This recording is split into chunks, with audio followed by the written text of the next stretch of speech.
beholden. And one day,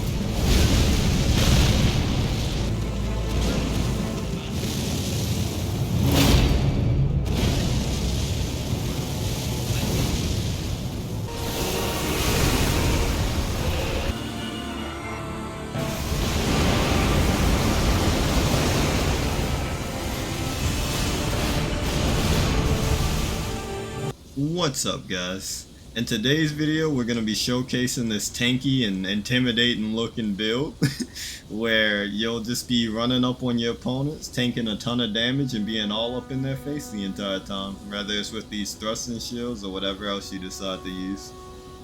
This is my first build video of the DLC and I'm super excited to get into it. I heard a lot of people talking about how much everything just hit like a building, so I thought the first build should do something to mitigate that by a ton and still get you some decent damage pumped up.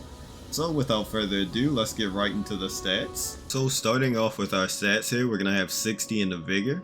The reason for this is because it'll help you be as tanky as possible without going above it, since after you go past 60 you kinda hardly get any more points that are worth anything, and it's kinda just a waste of like 10 to 20 points. Next we have mind, which we'll leave at 10 since we'll have a talisman that regenerates our mana over time. Endurance is going to be at 54. This is going to help you carry around just all the equipment needed, your armor, your weapons, etc. For strength, dexterity, and intelligence, those are all just minimum stat requirements to even be able to wield the carry and thrusting shield. For faith, that's going to be a majority of our damage and damage negation with the spells. So we're going to need to pump that as high as possible, and arcane's at 10 because we don't even use it here. Next up, we're going to be getting into the different weapons, armors, talismans, and the flask of wonderous physick. Alright, so before I get into the gear here, I do want to say, you guys can basically run anything you want, like in terms of weapons here. The only two I would recommend keeping no matter what is going to be a thrusting shield, whether it's this one or the other one, and keeping an eldenring seal. The reason being is this is going to help you cast your defense incantations, and this is going to let you attack while guarding, which is just very huge for this tank and build, both of those. But everything else you can pick out whatever. In my case, I picked out the raptor talons because they have bleed built in, so that's just another way to get a huge chunk of damage without needing like any real point investment into it, and the little swipes still do moderate damage, so it's not bad. Smith script thorn daggers just for a ranged option. When I'm using my shield, I can just throw some daggers at people at random, just a little bit of ranged chip damage, nothing crazy. And the same thing for this pulley crossbow, just another form of ranged damage out of nowhere for when opponents are just too far away from me. But these three things right here, the talons, the dagger, and the crossbow, feel free to put whatever else you want. Just keep these two things above all. Next up, this is another important piece you're going to need, is a divine beast helmet. The only reason this is important to this build is because it's giving us a grand total of 8 free points. So as you can see here, our strength is 13 and 12. It's going to let them go up to 17 and 6, so it's about 4 points like per. Getting 4 points for strength and 4 points for dexterity, which is huge. For the rest of the armor, we're just going to have the full verdigris, I hope I said that right, armor set. So you just, yeah, you rock this because it's just a ton of defense and it's really good. Next, we're going to have the Dragon Crest Great Shield as our first talisman. This is going to help reduce physical damage by a ton. The Erdtree's favorite +2, this is going to help us stay at medium low, give us more HP and give us more stamina, pretty much anything that a tank would want. This Blessed Blue Dew talisman is so that you can keep casting spells over time and just like not run out of FP. It's really nice in the background. If you feel like you want to bring mana flask, or if you want to somehow pump some points in the mana, or you just feel like you don't need mana that much, feel free not to use it. But from what I've tested with this build, this talisman's come in a lot of clutch. It just gives you a lot of options and a lot of random pressure that you probably wouldn't have without it.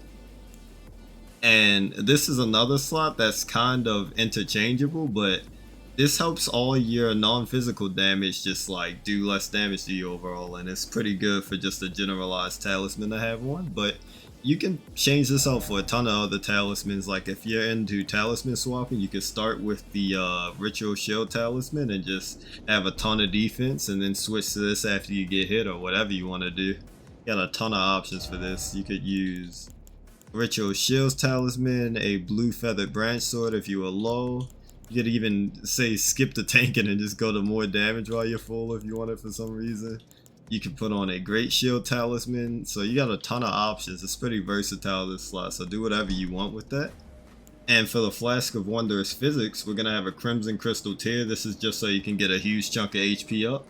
And then the opaline hard tier is going to give you a little bit more damage negation, which is always really cool. This helps you tank, you know, even more damage with an already tanky build, and you just feel like so indestructible when you pop this. But with all that being said, that's pretty much the long and short of it. As another aside, I wanted to say you could definitely bring boiled crabs or any other like miscellaneous objects. This isn't gonna stack with certain spells like Black Flame, so they'll actually negate each other out, but like you can just have these if you want a quicker cast, or if you just happen to not have any mana in the moment, you could just use these little consumables to help with your defense or anything else you want. But next up, we're gonna go into the spells here. So to start off our spells, I do have the Dragon Bolt of Florisax.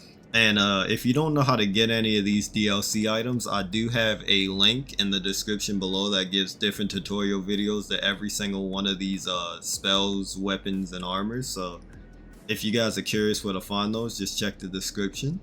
But what Dragon Bolt of Florisax is going to do for us is basically it's the more defensive oriented version of Golden Vow. So instead of damage boosting us and then a slight bit of defense, it's just going to give us defense, and when we're guarding we actually get some more damage negation. And thankfully, since we're using a thrusting shield, when we're attacking we're guarding, so it's just a little bit more of tankiness when you have Dragon Bolt of Florisax on. So it's not mandatory that you run this, but it's up to you. It's just a little bit extra defense, and you know, if you want to go overkill on the defense you can. If not, that's totally fine. Just run Golden Vow instead, and you don't have to go through what is a relatively long quest line to get this ability, and it's pretty easy to miss the quest line too, so it's not mandatory. But that's just an option you can have if you happen to go get it. Next up, we have Black Flame's Protection. This is just going to increase all physical and damage negation, and it stacks with the Florisax incantation and Golden Vow, whichever one you decide to use. Next up, we have Bestial Vitality. This is just a nice way to regenerate health passively whenever you feel like you're low or you took any damage whatsoever. It could pair nicely with the, what's the name of this talisman real quick?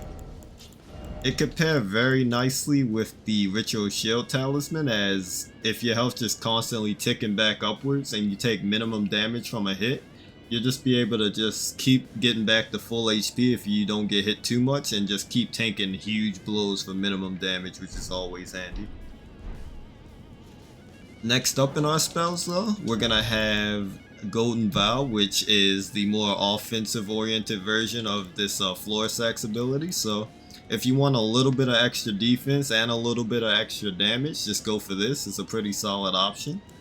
Blessing's Boon is going to be a bigger version of Bestial Vitality. It's going to get you a lot of HP back over time, and it's just very nice to have. And I am missing, I think, about 3 spell slots here. But for these final spell slots, feel free to bring like all different forms of elemental damage resistance. Like for me, I brought Magic Fortification and Flame, but as you can see in here, you could use Divine Fortification or Cure Poison or whatever you want. As a quick side note, I just wanted to add that it would not hurt at all to also bring a range spamming spell option, something like Lightning Spear, Honed Bolt, Black Flame Fireball, Bestial Sling, or any of the DLC incantations you feel like would help out a lot with your ranged options. Those are always a very good option to bring with you. Or even close range ones like Catch Flame, etc. But with all that out the way, I also want to show you guys how this build looks like at max defense real quick. So I'm going to show that off here. So here's the play-by-play on how to get to this level of defense, which I'm about to show you. which by the way I'm at Scatter Tree Blessing 16 right about now, if anybody curious. But you're gonna slap on the Ritual Shield Talisman, and then pop both of these incantations, Dragon Ball to Floor Sex, and Black Flames Protection. This is gonna get you to 89% physical damage resistance. You are good for pretty much any hit in the game. You'll live it. I'm on New Game +3, and even these big hitting bosses can hardly chunk me when I have this much defense up. So it's a pretty good option if you just want to soak up a ton of damage, and that doesn't even include when you put up your shield. But with all of that out the way, it's time that we get into some invasions to show how this build works in PvP for anybody who's curious to use it in that.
And yeah.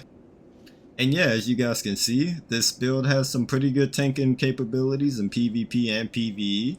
I would definitely say these thrusting shields are a whole lot funner than I thought they would be.